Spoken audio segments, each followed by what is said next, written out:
Vamos lá. Elevemos o pensamento a Deus, que é Pai amoroso de todos nós. Deus não dá padecimentos, afirma Emmanuel, porque Ele é Pai. Mas um Pai corrige, aperfeiçoando. Nós não sabemos os bastidores das escolhas de Gleidson, do seu anjo guardião. Mas esperamos em Deus que nas suas escolhas de provas, ao qual ser policial no Brasil, ele sabia que não seria uma tarefa fácil.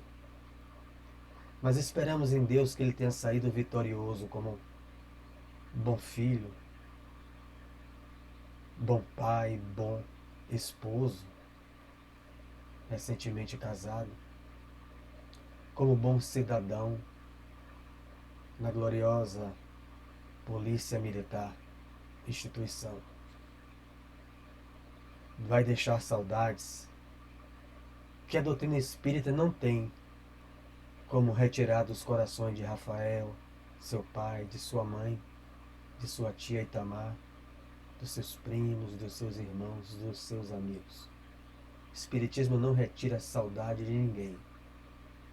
O Espiritismo nos dá a certeza da continuidade da vida e o consolo do reencontro, que poderá se dar durante o sono, mas que depois se dará inexoravelmente quando Rafael, seus pais, seus amigos partirem e reencontrarem com Gleidson.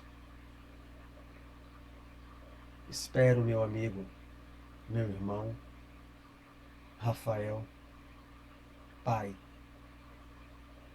não conheci o teu filho, alguns aqui o conheceram.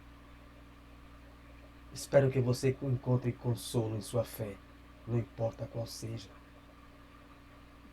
Que encontre o consolo na fé em Deus.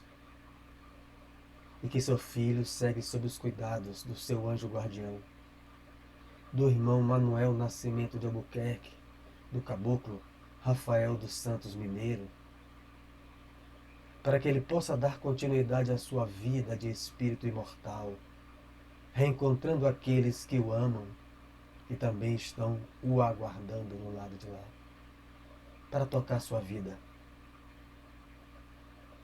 Espero em Deus que você, Gleidson, cuide do seu coração.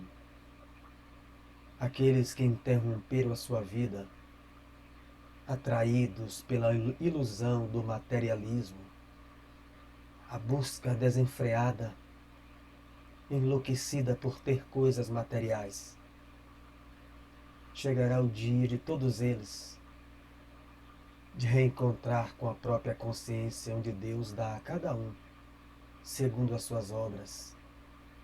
Eles são irmãos profundamente enfermos.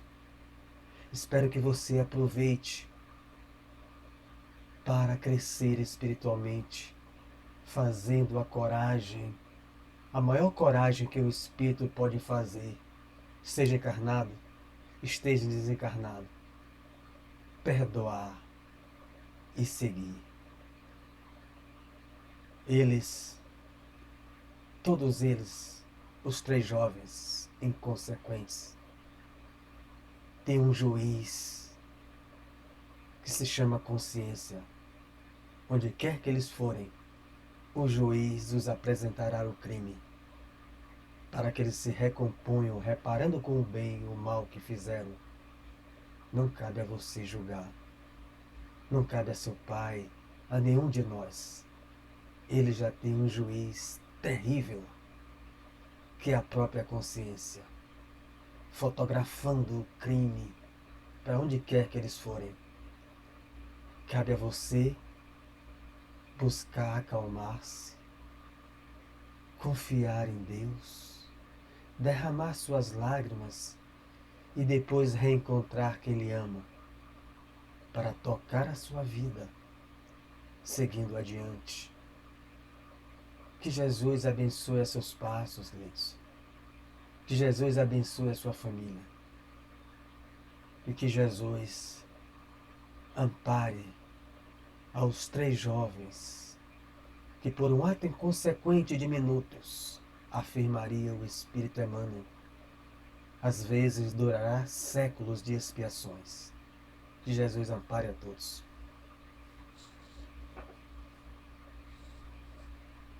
Ok? Estão me ouvindo? Que assim seja. Sim, estamos ouvindo. Vamos dar continuidade ao nosso estudo. A queda de Otávio. Analisando, antes de iniciar aqui, onde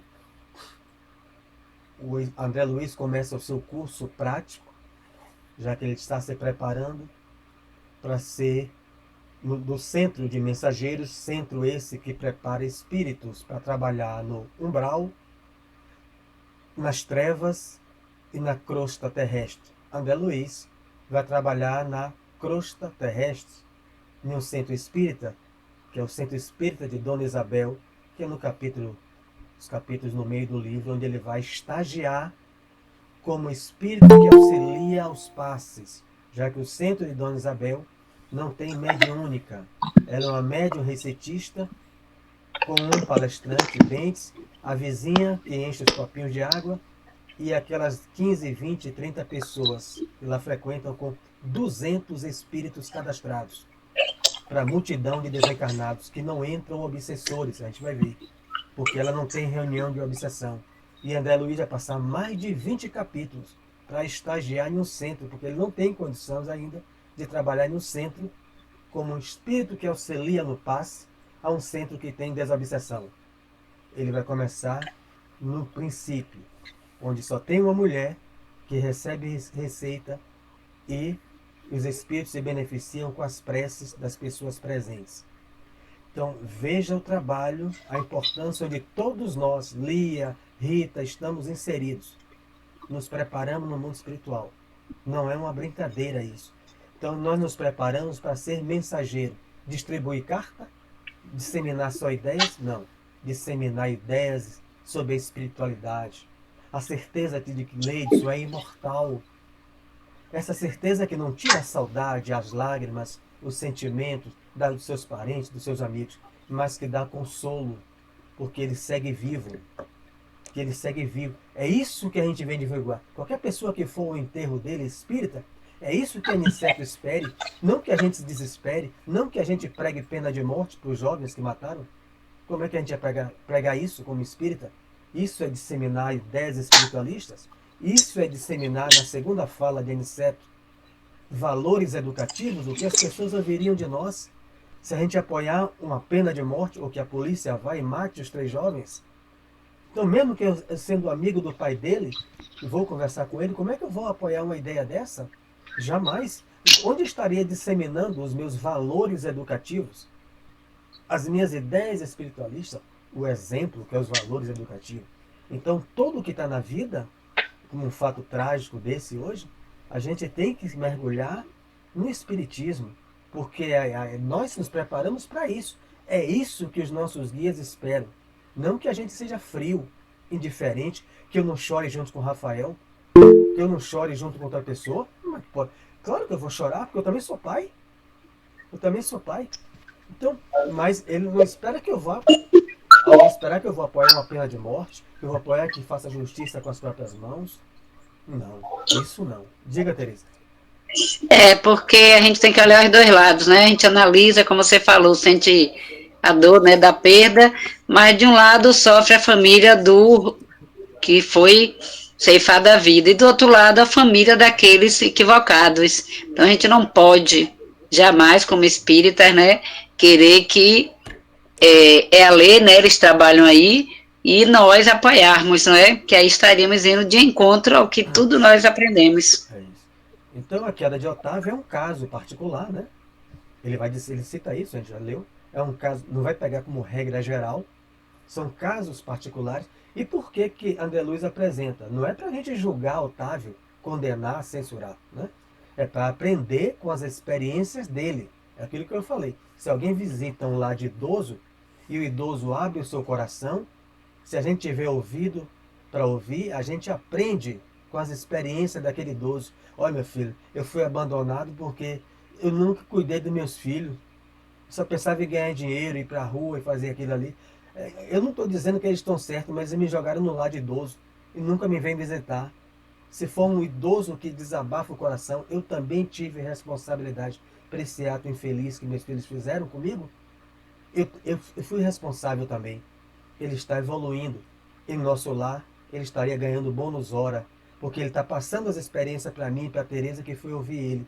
Se eu e Tereza tem ouvido para ouvir, para a gente voltar para casa e cuidar melhor dos nossos, para que os nossos nos amem, não chegar espancando, batendo nos filhos, para que eles tenham medo da gente.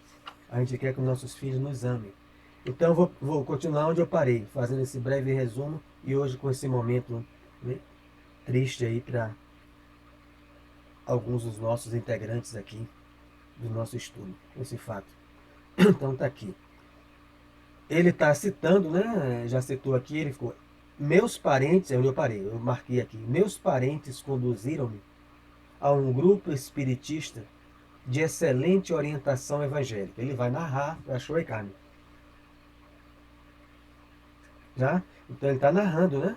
Que ele foi preparado por 30 anos para trabalhar com Bezerra de Menezes. Ele não cita, mas Bezerra, tá claro que está aqui. Aulos, os espíritos que são responsáveis pela espiritualização do país, do Brasil.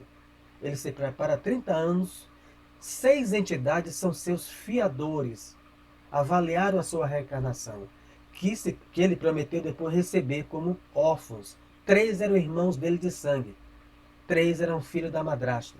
A gente vai ver o que aconteceu, né? Aqui. Então, aos 13 anos, como ele já estava programado, ele ficou órfão de mãe. Aos 15, eclodiu a faculdade mediúnica. A mãe dele e as tias, que eram espíritas também, levaram ele para uma casa espírita, a juventude espírita, né? O que aconteceu nesses anos? Ele vivia revoltado. Queixa, reclamação, lamentação, né? Aquilo ali, lá dentro. E dentro do trabalho espírita, com os amigos lá já do centro, ele faltou qualidade de trabalhador e companheiro fiel. Começou a apresentar negação em matéria de confiança nos orientadores espirituais, né?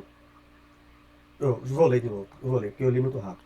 Meus parentes conduziram-me a um grupo espiritista de excelente orientação evangélica, onde minhas faculdades poderiam ser postas a serviço dos necessitados e sofredores. Entretanto, faltavam-me qualidades de trabalhador e companheiro fiel. Minha negação em matéria de confiança nos orientadores espirituais e acentuado pendor para a crítica dos atos alheios compeliam-me a desagradável estacionamento. Veja aí, tudo fora, tudo externo, preparado no mundo espiritual, encarnou, sofre o esquecimento, como todos nós, né? Todos nós o esquecemos. O único que não sofreu esquecimento, não tinha como esquecer, é Jesus, né?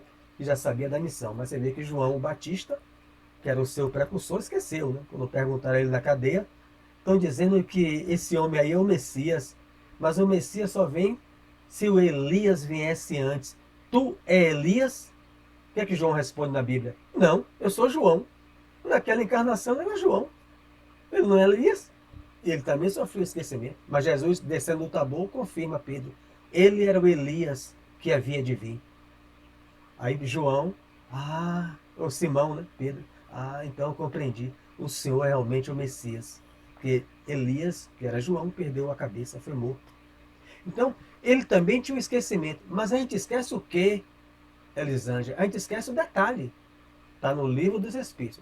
Eu não tenho que ficar voltando no livro dos Espíritos, porque o estudo disso aqui requer que a gente já tenha estudado o livro dos médiuns, o livro dos Espíritos, aquilo ali que a gente estuda todo dia, né? Então, aqui, o que é que está aqui? Está lá com o Kardec pergunta isso. Se eu tiver de morrer por uma morte violenta, né? Uma morte violenta, eu vou me lembrar do detalhe, eu vou botar uma loja, sou policial, instintivamente, é óbvio, que eu ando armado, e instintivamente eu pego a arma. Foi programado isso com detalhes? É óbvio que não foi programado para Gleidson, assim. Mas se ele tiver, aí eu não sei, né? Se ele estava programado para ter uma desencarnação por uma morte violenta, ele pode cair em casa, bater a cabeça. Ele pode ser morto, porque a profissão propicia na profissão. Armado, ele tem direito de posse e porte de arma, porque é policial. E instintivamente, diria o coronel dele nesse instante, o policial vai tirar a arma, porque eles trabalham ao automatismo naquilo ali. Então, você não se lembra dos detalhes, senão você pira, você fica maluco. Mas você nasce com a predisposição e a tendência. Isso ninguém esquece. Basta a gente mergulhar para dentro da gente. Mergulhando para dentro da gente, a gente sabe quais são as nossas tendências, quais são as nossas predisposições. Eu tenho tendência a ser costureira, eu tenho tendência a ser engenheiro, eu tenho tendência a ser policial. É a programação reencarnatória nas escolhas de provas. Né? Eu tenho tendência a meter a mão no que é dos outros. É porque eu trago isso, mas isso não foi programado. É óbvio. Mas eu trago a tendência de tentar corrigir isso. Né? Kardec pergunta isso. Como alguém pode querer nascer entre malfeitores? A primeira coisa é porque ele já se situou nessa área. Se recuperou no mundo espiritual e vem com a prova.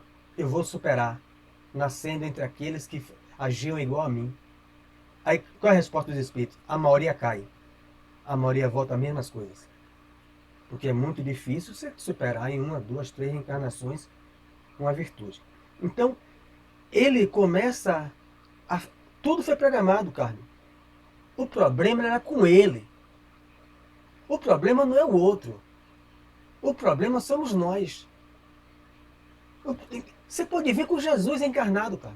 Os 6 irmãos de Jesus, segundo a Bíblia, é só Tiago. E mesmo assim com dúvida, nenhum espírito confirma isso, que seguia Jesus. Sem exceção da mãe dele, né? E o pai, que trabalhou com ele, que o apoiou. Todos os irmãos estão na Bíblia, né? O que é que disseram quando ele foi lá? Meu irmão enlouqueceu, o diabo tomou a cabeça dele. E tramaram, e Humberto de Campos e Emmanuel começa isso, tramaram com o sinédrio para Jesus ser crucificado. Agora depois você chega no mundo espiritual, meu Deus, eu reencarnei como governador do planeta.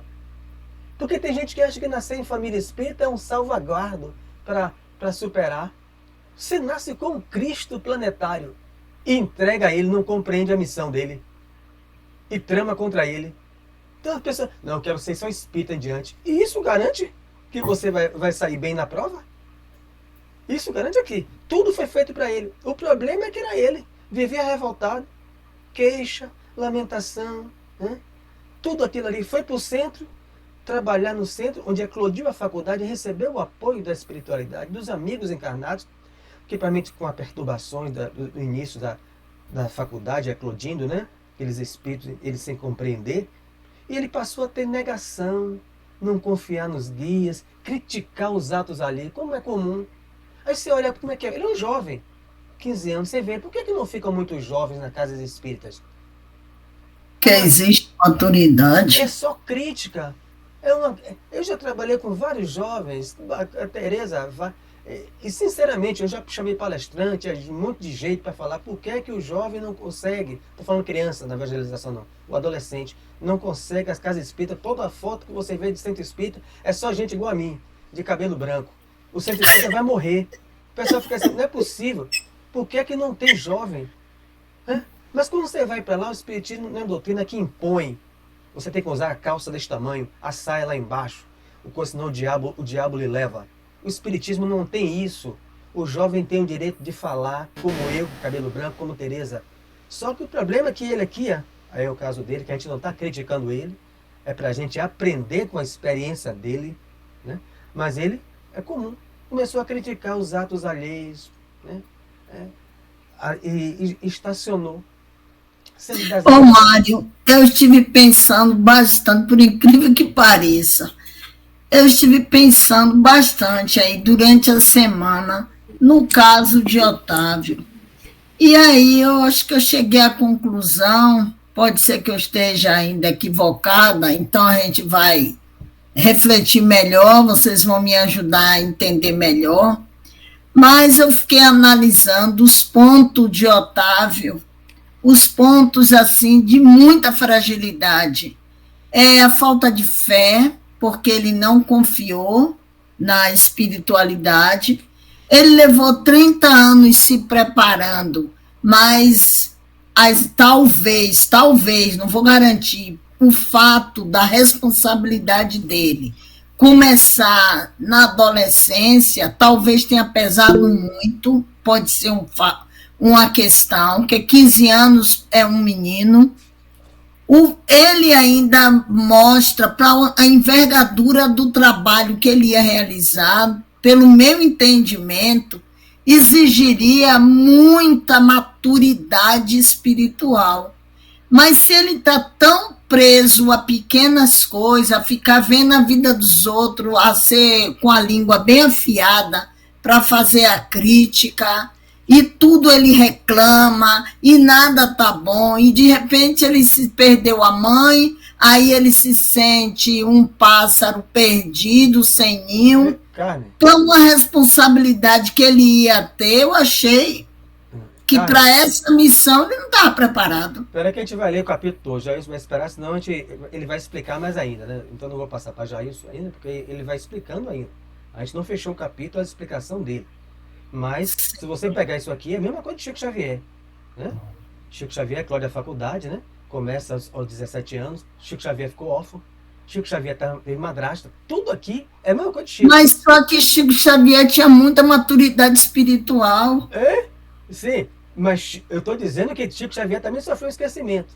Divaldo Franco, a mesma Não, coisa. Eu sei, eu estou falando da maturidade espiritual dele. É isso, mas ele se preparou. Ele também, Divaldo também, aos 17 anos, Chico aos 17, Chico órfão, Chico cuida dos pais. Então, cada um, é por isso que ele fala, caso particular, e eu abri falando sobre isso, ó. São casos particulares, não é regra geral. Então, Chico Sim, é um caso, Otávio é o outro, Ivone era outra, Ivone também a mesma coisa, com a máquina de costura dela, pobre, órfã de pai e de mãe, rodando com a máquina de costura, trabalhando, não tinha uma casa para morar. Escrevia, psicografava, pegando caixa de madeira, escrevia, depois virava a folha, escrevia no outro lado, Bezerra agora pague, porque ela não tinha dinheiro para comprar papel ofício, e reescrevia, datilografava, pedia a vizinha para datilografar. Então, cada caso é um caso. Realmente, ele caiu. Outros não caem, mas aí, por isso que a gente tem de dedo, né? 3, Ivone, Divaldo e o outro. A maioria cai. É o que ele falou aqui. A maioria vai cair. Prepare e cai. Vamos ler, senão a gente não complementa. Aí, porque ela perguntou e ele está contando a história dele ainda, né? Os beneméritos amigos do invisível estimulavam-me ao serviço, né? Mas eu duvidava deles com a minha vaidade doentia. E como prosseguissem os apelos sagrados, por mim interpretados como alucinações, procurei um médico que me aconselhou experiências sexuais. Veja isso aí. É comum. Eu não falei o rapaz no BATV, o psicólogo? Muitos anos eu vi. Então, isso aí que você vê não é espírito, não. O que você ouve é alucinação. É a psiquiatria. Então vai entupir ele, o psiquiatra, o psicólogo vai ver se tem algum trauma, ele foi molestado sexualmente quando criança, molestado, o psicólogo não vai além do útero, e o psiquiatra vai entupir ele de medicação, porque tem algum dano neurológico. Então, como não tem, então você precisa descarregar suas energias, você tem 19 anos, cara. Sexo. O que é que ele fez? Completar então 19 anos e entreguei desenfreadamente ao abuso de faculdades sublimes. Que faculdade sublime? Da faculdade sexual. Então, ele, para descarregar a sua libido, voltar a uma estabilidade psíquica, orientado por um médico. Ele foi para os bordéis, né? Porque nessa época aqui, né? Não é como hoje, né? Então eram zonas que hoje em dia pouca gente deve ir, né? Desejava conciliar, muito comum na casa espírita, a força, o prazer delituoso e o dever espiritual, aliando-me cada vez mais dos ensinos evangélicos, que os amigos da esfera superior nos ministravam. O que é que ele ia conciliar? Né? A sua vida sexual promíscua com as atividades da casa espírita. Ele está dando a lição só para ele? Não! Veja que ele está compartilhando a experiência para todos nós. Todos, sem exceção. Ele está dizendo assim, olha, o caso dele foi particular. Eu me programei para não ter esposa. Não é necessário que alguém, para ser médico, Kardec tinha esposa. Então, o Bezerra de Menezes, 14 filhos. Então, a pessoa pode ter filho e conciliar com sua atividade espiritual. O caso dele é particular. Mas a gente, na experiência dele, tira a lição. O que está aqui, muita gente. Ó, não, mas eu tenho minha mulher, tem isso normal. Muita gente aí tem amante. Ou é jovem, principalmente jovem, né? Aí ele tem uma vida dessa. Não, sexta-feira eu vou para balada e para o motel. Mas domingo eu estou dando passe em Tereza, em Carmen, em quem for lá. Você vai ter uma vida dessa. Ele queria conciliar isso à força. É por isso que eu imagino, né, que eu não encontro solução em palestrante nenhum, eu já falei queria falar sobre esse tema. Por que a Casa Espírita não mantém jovens, pelo menos as que eu trabalhei, as que eu conheço, todo mundo cabelo branco? Porque a Casa Espírita não impõe medo, não impõe. Ela permite, todo mundo fala, não impõe a vida, não fiscaliza a vida pessoal de ninguém. Né? É você que diz, os guias não vão barrar ele, por causa disso, não vão barrar, porque ele é no hospital. Como é que vai tirar o doente do hospital? Mas ele deixou de produzir, depois se afastou da assistência dos beneméritos amigos invisíveis, porque ele queria fazer uma coisa à força, conciliar o meu jeito de ser, Elisângela, aquilo que a gente leu, Tereza Emmanuel, o orgulhoso faz como ele quer. Se você quer que eu trabalhe mediunicamente, eu trabalho, mas eu vou, sexta-feira eu não venho porque eu vou para a balada, domingo eu vou, porque Emmanuel escreve isso em Serra dos Médios, o orgulhoso trabalha, mas como ele quer. Então você vai dizer, olha, aqui tem regra. Falou em regra para o orgulhoso, já era. A regra aqui é essa. 3 faltas, sem coisa, você é afastado da mediúnica. Então eu vou para outra casa, então para outro lugar. Começou a criticar a casa, a criticar os outros, os atos dos outros, né? Falta de confiança, ele foi se perdendo. Então, peraí, gente, que eu sei que você está com a mão levantada, mas a gente tem que tentar compreender aqui ainda o que ele vai narrando, o que aconteceu com ele. Tinha pouco mais de 20 anos, quando meu pai foi arrebatado pela morte. Com a triste ocorrência, ficavam na orfandade 6 crianças desfavorecidas, porquanto minha madrasta, ao se consociar com meu genitor, lhe trouxera para a tutela 3 pequeninos. 3 eram irmãos dele de sangue. 3 não eram, veio com a madrasta. Em vão a mulher implorou-me socorro à pobre viúva. Os 6 filhos, vocês sabem, né? São as 6 entidades que afiançaram a reencarnação dele. São os verdadeiros, usando a palavra de Bezerra de Menezes, no livro Memória dos Suicidas, verdadeiros advogados de defesa. Se você pega a obra, você vai ver como é que é um anjo guardião. Sérgio não tem condição. Tem, porque ele deu um pão a Lia. Ele fez uma prece para o Ivonete uma vez. Eles vão me... É assim mesmo, está no livro. Isso tem atenuante. Não, mas ele... Não é que tem acusadores. É porque está tudo projetado na aura. Quando eles vão formar o corpo de Sérgio, forma antes o seu corpo, Elisângela. Seu corpo é formado antes, você vê no mundo espiritual. Imagens holográficas. Mas Sérgio vai nascer, vai ter uma doença, um câncer no rim, por causa do excesso dele. Mas ele fez tanto bem a Rita, meu irmão, não dá para ele ter isso aos 40, 50, 60 anos, não. Tá lá, o livro Memória do Suicida é um marco, né? Eu li 3 vezes, e me proponho a ler novamente, mais uma vez, 500 e poucas páginas, fantástico.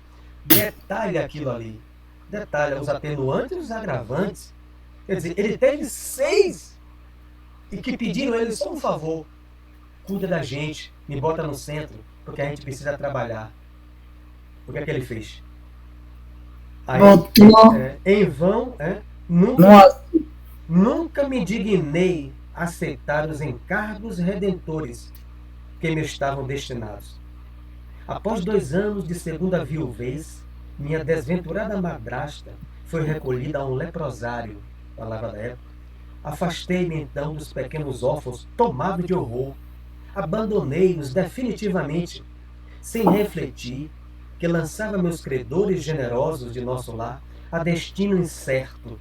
E em seguida, dando largas à ociosidade, cometi uma ação menos digna, e fui obrigado a casar-me pela violência. Era comum, engravidou alguma jovem e o pai obrigou ele a casar. Vamos pegar agora para vocês falarem. Aí, mas ele, aí como o Carmen falou, mas ele tem esquecimento, todo mundo tem esquecimento, o mundo inteiro encarnado, né? Mas como é que Chico se lembrou? Como é que Divaldo, Raul Teixeira, aos 17 anos também, dentro do centro? Bom, eles também tinham esquecimento, assim como o João. Mas aí não tinha maturidade espiritual. Peraí, mas ele se preparou por 30 anos. Os guias avaliaram dele 6 guardiães. E só pediram um favor. Não os guardião dele, não. Para que ele cuidasse deles. Mas esqueça o espiritismo, que ele tinha 5 anos, já que entrou com 15 e está com 5. Ouvindo palestra e evangelho na casa espírita, só com uma acréscimo. Ele via os guias e ouvia. Não era só o palestrante, lendo um livro, fazendo, interpretando. Ele ouvia. Mesmo que ele não tivesse nada disso. E aqui a gente não está julgando o espírito. A gente está aprendendo com a experiência dele. A proposta é essa, não é de julgar ninguém. Mas vamos lá, Ivonete. Você é minha vizinha. Carmen é minha vizinha. Jailson, o outro de lá. Meu pai morre, minha mãe morreu com 13 anos. Meu pai morreu, deixou 3 filhos, a madrasta trouxe mais 3 e fica doente. Pelo amor de Deus, não é possível que na rua dessa criatura não teve gente que viu ele nascer, que viu ele crescer, que viu os outros filhos nascer, que me disseram, meu filho, eu também sou pobre, moro em Cajazeira, mas eu vou dividir meu pão com você, porque eu sei a tarefa de você. Você tem 20 anos para cuidar de 6 filhos. Será que Jailson não disse, não, a sopa, o dinheiro do coisa, eu não vou tirar dos meus, mas eu vou dividir um arroz. Tereza, que já faz isso, não precisa biografar ela, mas fez isso já na vida dela. Não é, Tereza? A pessoa querendo abortar o outro, Tereza, me dê 2 que eu cuido para criar. Eu ajudo a criar. Será que só tinha a Tereza na vida? Será que vocês não fariam isso? Será que ele não ouviu isso? Ele ouviu. O problema é que ele não quis. Eu não estou julgando o espírito, ele não tá, mas o problema é que eu não posso dizer, mas Chico tinha maturidade, mas fulano tinha. Sim, ele tinha, se preparou. Então, você acha que não teve isso? Ele não vai esmiuçar isso. Não teve alguém dizendo, eu ajudo, eu não vou criar os meninos, mas com fome eles não ficam. Pelo você morasse na frente dele, eu vou dar um leite, dividir o leite do meu filho. Tereza, tá doente? Como é que eu não vejo isso aqui na rua? Meu filho doente, quando era pequeno, os vizinhos chegavam, 10 horas, o espírito que desencarnou, Roque. O menino, meu neto, sem um bico molinho, a mãe esqueceu de trazer, ele só dormia com um bico, Ivonete. Domingo, aí o vizinho saiu, dormindo, pobre como eu tenho uma bicicleta, o vizinho também não tinha, só tem um carro de mão com o pneu furado. Aí o vizinho pegou a bicicleta às 10 da noite, foi pro Largo da Feirinha, Tereza. Roque, oro por ele sempre. Ele foi, Roque, 10 da noite, e comprou o bico, e botou na boca de Miguel, ele dormiu. Será que ele não ia ter isso? O problema é que ele estava envolvido, naquilo que ele traz dentro dele, que foi a maior predisposição. Por que é que ele não teve sexo, não podia ter? Ele fez abuso. Ele não tem detalhe, né? Mas por que é que ele não casou? Era um caso particular. Por que é que ele veio com isso, que ele mesmo pediu, para ele não recorrer aos mesmos desvios da área sexual, que ele voltou, caiu. Aí ele engravidou uma mulher, estava programado. Aí a mulher, Ivonete, disse assim, eu casei com esse traste, mas estava programado porque eu sou espírita. Será? Não estava não. A esposa que me ligara, né? Quando ele fala, cadê o meu parei? Em seguida, dando largas à ociosidade, né? A vida promíscua, sexual, né? Que todo mundo acha que é normal, né? Quando é jovem, né? Pegar uma hoje, uma amanhã. Cometi uma ação menos digna e fui obrigado a casar-me pela violência. não estava programado para casar e não estava programado para casar com essa mulher, que foi o fim dele. A gente vai ver. Já. Tá com a mão levantada aí. Não, Sérgio, eu queria só lembrar, pai, quando você falou dos adolescentes no centro espírita, eu já tinha comentado com você, eu fico observando, rapaz, observando e preocupado. Eu digo, rapaz, quando a galera da gente morrer vai acabar, é porque não tem ninguém para renovar. Eu fico observando tudo, só tem os coroas, nem os filhos da galera espírita tá indo mais. Que de vai primeiro acabar, dia. não vai, né? Porque é uma terceira revelação, né? E não acaba, né? Porque o espiritismo vai ficar sempre no ar.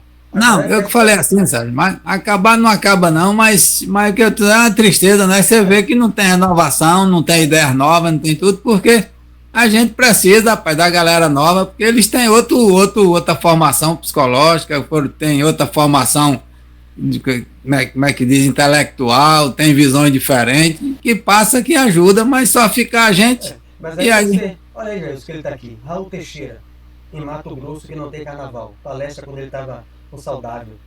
O prazer delituoso, o jovem que é muito isso. Não é só o jovem não, mas ele é jovem, ele está falando dele. Deseja conciliar a força, o prazer. Prazer não é, o bem-estar, o prazer não é um delito.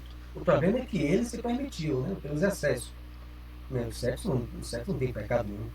Mas ele não os excessos, né? Não se vê, Jair sabe disso no livro que você tem, Missionários da Luz, onde está lá o capítulo Desenvolvimento Mediúnico, você vê o que ele está explicando aqui. Você pode ir lá. O prazer delituoso e o dever espiritual. Então não tem carnaval em Mato Grosso. Raul fez a palestra de manhã, dormiu na casa do presidente do centro, tem o Edivaldo, ele saía, e era próximo, né? E quando ele está ouvindo uma banda de axé, aí ele abriu a janela, rapaz, tem carnaval aqui? Não, mas a gente, mas isso aqui não está tendo uma banda de axé aí? Aí ele subiu assim, o pessoal está entrando no centro. Aí o dirigente, Raul, é os jovens espíritas, senão a casa não tem ninguém. Quando não tem carnaval, eu contratei uma banda de axé e tá tocando lá na Mediúnica, na sala Mediúnica, todo mundo lá. Raul Teixeira narra isso no Coelho, ele falou, como é? Senão não tem jovem, Raul. Então o jovem quer conciliar a força, o jovem não quer regra. Eu não estou falando todos. Mas Tereza sabe. Ivonete, com a experiência, ser dirigente de casa espírita, sabe. Né? Não vá hoje não, meu filho. A rua tá perigosa. Eu vou, vovó. Eu vou. A senhora toda quadrada, tem medo de tudo, eu vou. O jovem não quer regra. Então, os jovens que estão lá, por que a pesquisa americana comprova que o jovem evangélico, depois que sai, que se emancipa, quando ele abandona a religião, eles caem na bagaceira. Pesquisa feita em 2006. Cai na bagaceira total. Por quê? Porque até antes o pai imprimia, e o pastor é o diabo. Você é jovem, você bota a calça comprida, a saia cobrindo até o pé do espírito, e você vai. Depois que ela emancipa e sai do trabalho, larga tudo. O espírita não faz isso, porque o espírito não é para fazer isso. É para despertar a consciência. Eu tenho direito à minha vida sexual, afetiva, né? Mas primeiro amando a pessoa, aí já acabou. Para depois ter o prazer sexual. Estava no Evangelho no Espiritismo, Lei de Amor. Primeiro você tem que estabelecer afeição real entre os dois seres. Não é primeiro ir para a cama, para depois achar se ele é um bom ou boa mulher. Diga, Josimir. Aí o jovem vai embora.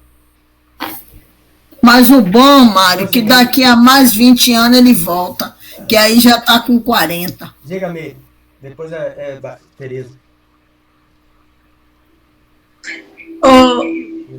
Sérgio, na verdade, eu assisti uma explicação sobre isso, sobre esses círculos que são fechados e tem um tempo. Se estamos fechando os nossos círculos de cabelos brancos, vai começar um outro círculo de pessoas já vindo espiritualizada, e as que não estão ainda vão despertar. É o que a gente espera, né? Porque a nova era, ou a era nova, como está na Gênese, serão eles, Bezerras, Joanas de Ângeles, que nos ajudarão, reencarnarão, para nos ajudar na transição planetária que, segundo, começa em 2056 e que deverá durar em torno de 1000 anos, que vão reencarnando e ajudando a gente a modificar. Diga, Tereza. Como você já falou aí, praticamente o que eu ia dizer, eles não querem as normas, não querem a regra, eles querem fazer do jeito que eles querem, né? E já nas outras religiões, ela é daquela forma, você tem que fazer assim, é tal horário, você não pode isso, então é a imposição que prende, olha, se não fizer o diabo vai, não sei o quê, e aí eles ficam naquele medo. E o que a gente quer não é o medo do adolescente, a gente quer que ele entenda o que é a doutrina, que ele se conscientize o porquê dele estar ali. Então a gente não empurra ninguém à força, mas como eu digo na evangelização, eu digo, daqui um vai sair para continuar na doutrina. Eu digo, daqui um vai sair, ele dá uma risada. Conciliar, quer dizer, tinha que pegar a experiência aqui dos guias que ele está falando que ele perdeu, dos experientes, das tias dele, espírita, dos amigos, 5 anos. Os jovens me pediram uma vez uma peça, eu passo o Natal, fiquei até 2 da manhã no Natal, peguei o livro Boa Nova, escolhi 3 peças, dei a eles para eles escolherem uma, porque eles me pediram o apoio de alguém mais experiente na doutrina. Então eu pego depois do Natal, a ceia do Natal, fiquei, estava em Pitanga, e quando fui ver a peça não tinha nada a ver com violência, com coisa. Aí você vai chamar o jovem, né? A direção foi chamar aquilo ali, porque escolheram isso, se me lembrarem e acabar o grupo de jovens. Paciência. Diga, Josi. Fechando esse círculo que eu estou lhe falando e começando outro, eu tive uma grande surpresa no dia do sepultamento do meu pai. O padre que foi fazer a missa de corpo presente, pense, totalmente espiritualizado. Um padre que falou de vida pós-morte, mas não falou em ressurreição. Um padre que falou em uma outra moradia, mas não falou no inferno, nem coisas parecidas. Pense um padre totalmente espiritualizado, o padre que fez a missa de corpo presente de meu pai. É isso que Então eu acho que essa nova era não vai começar a surgir a partir dos 1050, não. Aos poucos, gradativamente, já está surgindo. Que é a unificação do espiritismo com todas as outras religiões.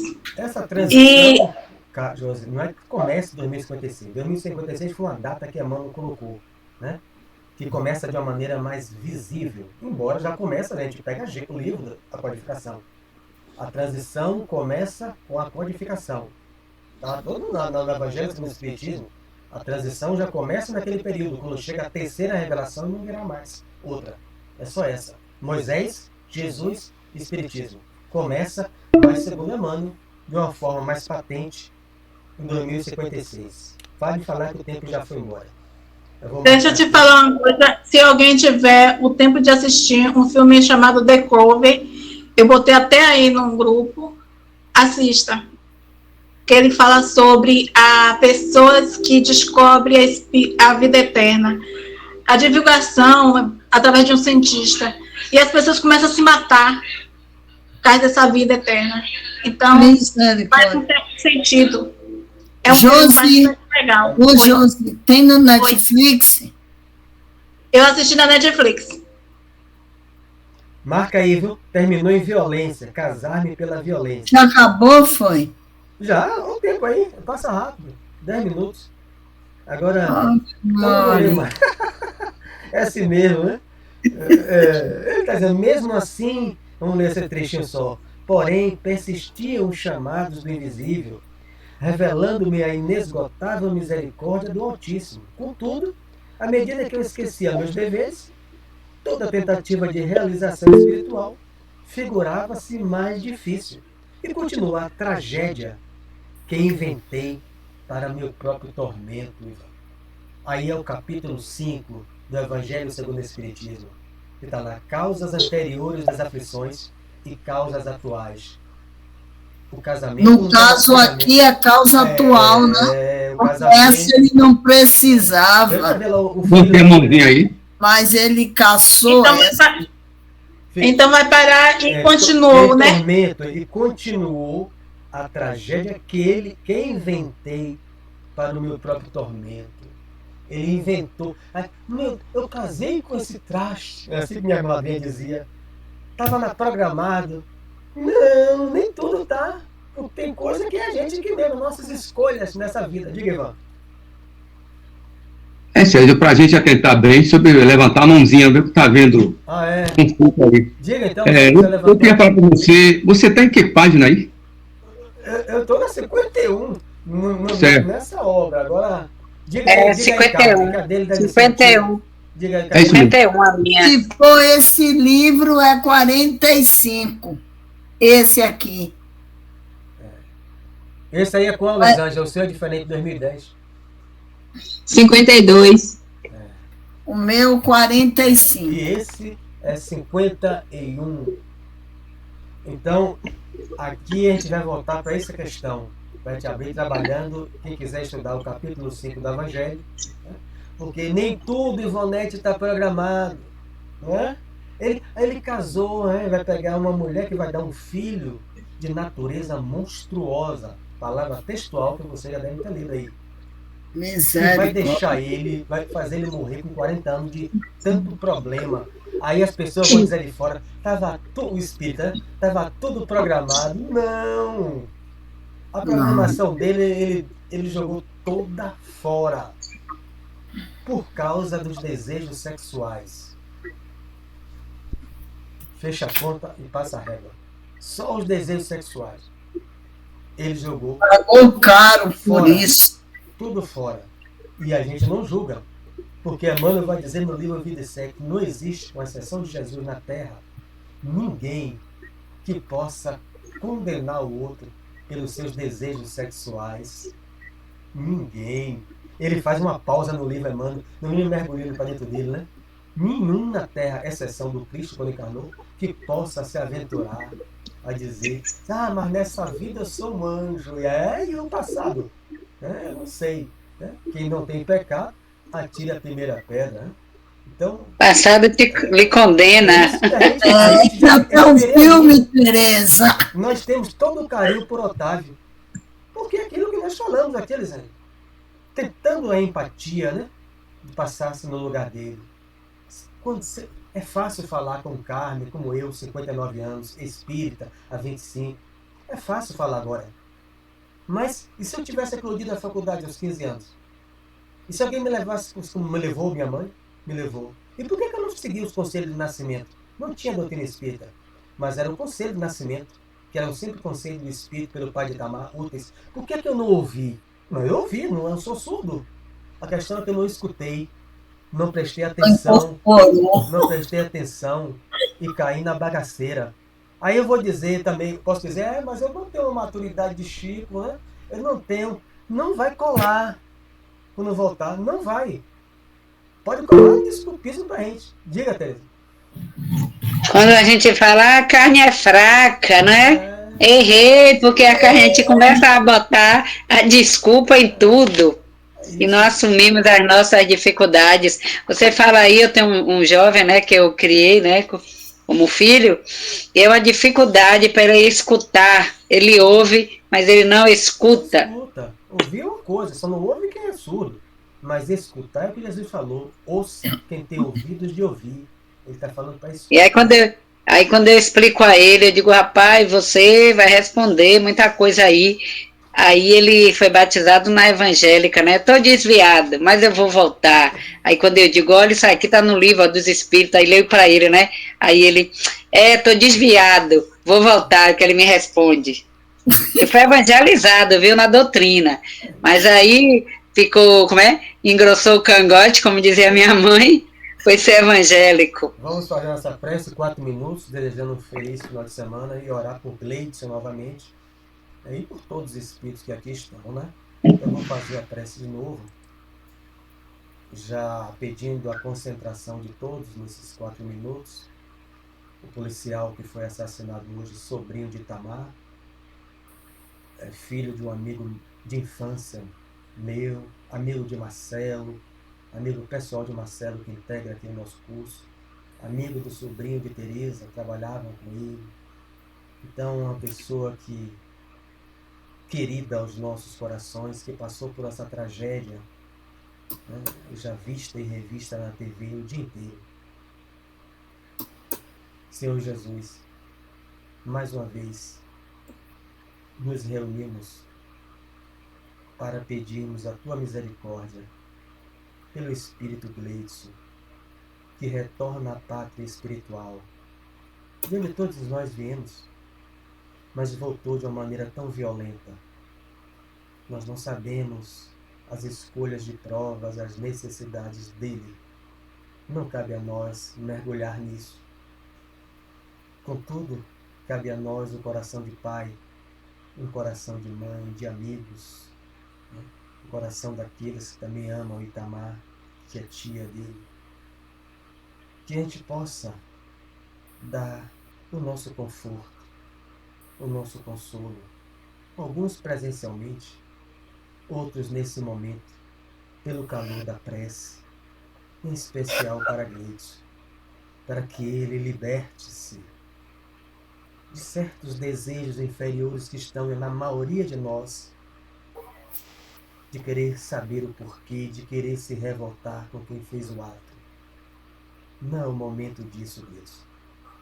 É o momento de confiar em Deus, confiar no teu anjo guardião e naqueles que aos poucos você vai reencontrando, que lhe amam e que querem você feliz. Aqueles que fizeram o ato já têm a própria consciência para colocar em todos eles, dando a cada um deles conforme as suas obras.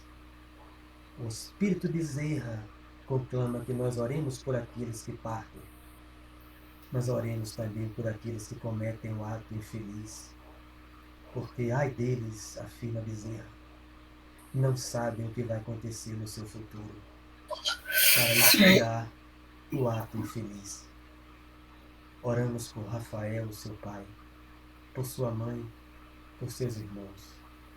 Que Deus conforte o coração deles, na crença de cada um. Que Rafael, com seu caboclo admirável e bom, que eu já ouvi receber, receba o nosso apoio magnético para confortar o seu médio. Seu Nascimento e Rafael e a sua equipe espiritual auxilia a Ita e a todos da sua família. Muita paz para todos. Que assim seja. Que assim seja. Boa noite para todos. Que assim seja. Boa noite.